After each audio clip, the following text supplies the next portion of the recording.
ನಮಸ್ಕಾರ ಸ್ನೇಹಿತರೆ, ಎಲ್ಲರಿಗೂ ಕನ್ನಡ ಮೂವಿ ಅಡ್ಡ ಚಾನಲ್ಗೆ ಸ್ವಾಗತ. ರಾಕಿಂಗ್ ಸ್ಟಾರ್ ಯಶ್ ಅವರ ಹುಟ್ಟುಹಬ್ಬ ಇಡೀ ರಾಜ್ಯವೇ ಒಂದು ಹಬ್ಬದ ವಾತಾವರಣದಲ್ಲಿದೆ. ಜನವರಿ 8 ಯಶ್ ಅಭಿಮಾನಿಗಳಿಗೆ ಇದು ಕೇವಲ ದಿನವಲ್ಲ, ಒಂದು ಹಬ್ಬವೇ ಆಗಿದೆ. ಖ್ಯಾತ ನಟ ಯಶ್ ಅವರಿಗೆ ಜನವರಿ 8ರಂದು ಹುಟ್ಟುಹಬ್ಬದ ಸಂಭ್ರಮ.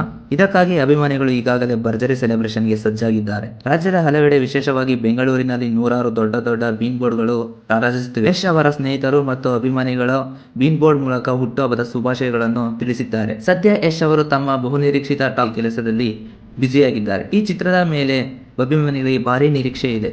ಮಾರ್ಚ್ 19ರಂದು ಟಾಕ್ಸಿಕ್ ಸಿನಿಮಾ ವಿಶ್ವಾದ್ಯಂತ ಬಿಡುಗಡೆಯಾಗಲಿದೆ ಎಂಬ ಸುದ್ದಿ ಈಗಾಗಲೇ ಹಾಟ್ ಟಾಪಿಕ್ ಆಗಿದೆ. ಈ ಬಾರಿ ಕೂಡ ಯಶ್ ಅವರು ಅಭಿಮಾನಿಗಳ ಜೊತೆ ನೇರವಾಗಿ ಜನ್ಮದಿನ ಆಚರಣೆ ಮಾಡಿಕೊಳ್ಳುವುದಿಲ್ಲ. ಆದರೆ ಮೂಲಗಳ ಪ್ರಕಾರ ಟಾಕ್ಸಿಕ್ ಸಿನಿಮಾದ ಟೀಸರ್ ಮೂಲಕವೇ ಯಶ್ ಅವರು ಅಭಿಮಾನಿಗಳಿಗೆ ದರ್ಶನ ನೀಡಲಿದ್ದಾರೆ ಎಂಬ ಮಾಹಿತಿ ಕೇಳಿ ಬರುತ್ತಿದೆ. ಪ್ಯಾನ್ ಇಂಡಿಯಾ ಸ್ಟಾರ್ ಆಗಿರುವ ಯಶ್ ಅವರಿಗೆ ದೇಶಾದ್ಯಂತ ಅಪಾರ ಅಭಿಮಾನಿಗಳಿದ್ದಾರೆ.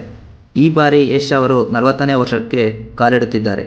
ಈ ವಿಶೇಷ ಸಂದರ್ಭಕ್ಕೆ ಕಾಮನ್ ಡಿಪಿ ಬಿಡುಗಡೆ ಆಗಿದೆ. ರಾಕಿಂಗ್ ಸ್ಟಾರ್ ಯಶ್ ಅವರಿಗೆ ನಮ್ಮ ಕಡೆಯಿಂದಲೂ ಕೂಡ ಹುಟ್ಟುಹಬ್ಬದ ಹಾರ್ದಿಕ ಶುಭಾಶಯಗಳು. ಟಾಪಿಕ್ ಅಪ್ಡೇಟ್ಗಾಗಿ ಚಾನಲ್ಗೆ ಸಬ್ಸ್ಕ್ರೈಬ್ ಮಾಡಿ, ಈ ವಿಡಿಯೋಗೆ ಲೈಕ್ ಮಾಡಿ.